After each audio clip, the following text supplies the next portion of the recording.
Saving for retirement can feel daunting. The same goes for managing your money once you've stopped working. That's why we've created an 8-week newsletter series breaking down what you need to consider, both pre- and post-retirement, into bite-sized chunks. If you sign up to our free retirement newsletters, for 8 weeks we'll send you an email full of expert guidance to help you take control of your retirement planning and give you the confidence to make smart decisions. We'll help you get to grips with your pension, teach you how to boost your income, and explain more about care options. It doesn't matter when you sign up either. Your 8 weeks of advice will start whenever you sign up. So what are you waiting for? Head to which.co.uk/retirement newsletters, all one word, to get up to speed on everything you need to know for retirement.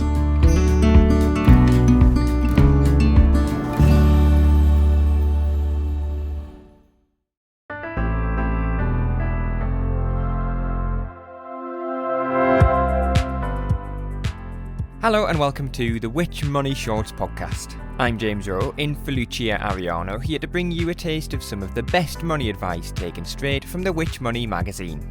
This week we're looking at the rules of inheritance tax and how you might be able to set up trusts now to reduce a future inheritance tax bill. This article was originally written by Jenny Ross. The UK's most hated tax is in the spotlight. With the news that the inheritance tax threshold will be frozen until at least 2030 and the exemption for pensions will end in 2027, more people will now be considering their inheritance tax liability and how they can minimise it. The headline rate of inheritance tax is 40%, but lower rates can apply to gifts made within 7 years of the giver's death. Giving money away in your lifetime is a simple way to reduce the value of your estate so that less of it exceeds your nil rate band.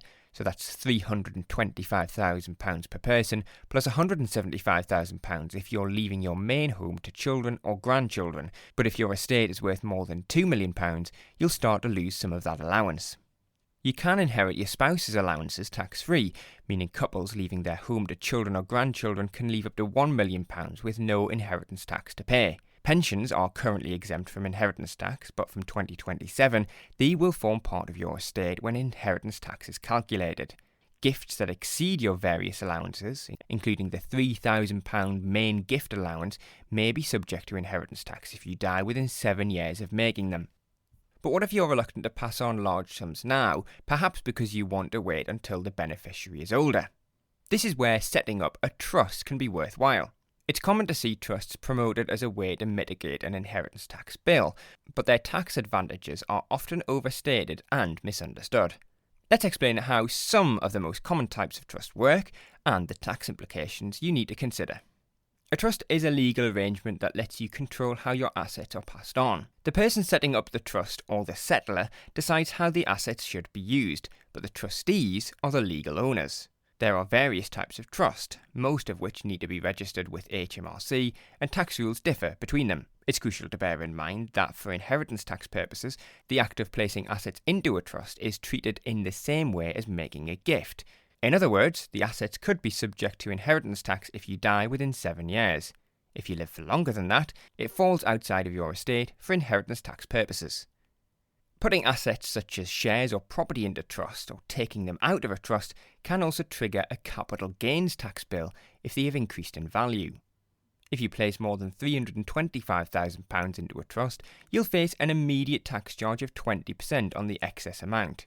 If you die within 7 years, there may be further tax to pay. There will also be tax to pay on every 10-year anniversary of the trust being set up if the value of the assets is greater than £325,000. After the first 10-year anniversary, you could face an exit charge whenever any money is paid out to a beneficiary. This is a maximum of 6%. The simplest type of trust is a bare trust. These are often used to pass on assets to children or grandchildren who get access when they turn 18 or 16 in Scotland. In the meantime, the assets will be looked after by the trustees. Unlike a junior ISA or a junior SIPP, there are no limits to the amount you can put in a bare trust, and the money can be accessed by the trustee for the child's benefit at any time. The beneficiary of a bear trust must pay income tax on the money they receive from it. Children are unlikely to have much, if any, tax to pay because they're unlikely to have already used up their tax-free allowance. But the exception is where the beneficiary is your own child. In this case, if the income exceeds £100, it's you who will be taxed. Capital gains tax may also apply if the value of the assets has increased. Discretionary trusts give control to trustees over how and when the assets are distributed to your named beneficiaries. They can be set up to provide for beneficiaries who might not be responsible enough to deal with the money themselves. For example, you might set one up for your grandchildren and make their parents trustees. Other common types of trust include interest in possession trusts, where the beneficiary can get income from assets in the trust but doesn't have control over these assets, and mixed trusts, which combine more than one type of trust. Trust law is complex, so when setting up a trust, you'll need to take professional advice to make sure you reduce the risk of unintended consequences. You can find a qualified solicitor by searching the online databases from the Society of Trust and Estate Practitioners or the Law Society. The cost of setting up a trust varies depending on how complex the arrangement is, but fees typically start from around £1,000.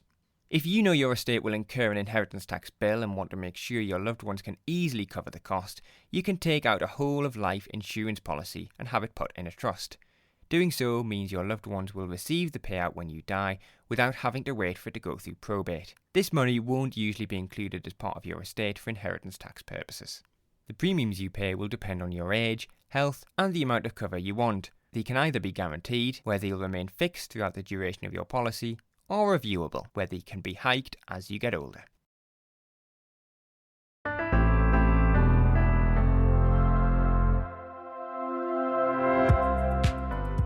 Thanks to Jenny Ross for that original article from the January edition of the Which Money magazine. If you want to subscribe and get the magazine delivered direct to your door, click the link in the description of today's show. For even more expert money advice, then be sure to subscribe to our weekly money newsletter at which.co.uk/money newsletter. And don't forget to tune in to our weekly money podcast with new episodes every Friday.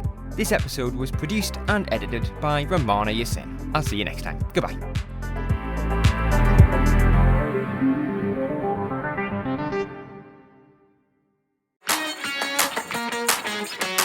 Next time you need to get work done on your home, or your car, or your garden, make sure you choose a trader you can trust. And don't just choose any trader, choose a Which trusted trader.